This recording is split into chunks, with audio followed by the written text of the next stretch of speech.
Dan saudara, pipa penyalur bahan bakar minyak milik Pertamina di Medan bocor dan menyebabkan 10 rumah ludes terbakar. Kebakaran membuat panik warga yang tinggal di pinggir pantai lantaran api sulit dipadamkan.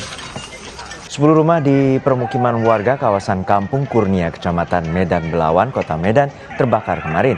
Api diduga berasal dari pipa penyalur BBM milik Pertamina yang bocor akibat aksi pencurian di sekitar lokasi. Pemkot Medan menerjunkan 11 kendaraan pemadam. Saat ini pihak kepolisian masih menyelidiki terkait penyebab kebakaran. Tidak ada korban jiwa dalam peristiwa ini. Woi, bapak-bapak, woi mundur. Warga yang di rumah-rumah penduduk, segera mundur. Anda sudah punya tiket konser Coldplay? Siap-siap, malam nanti grup band Coldplay akan menyapa penggemar Indonesia di Gelora Bung Karno, Jakarta.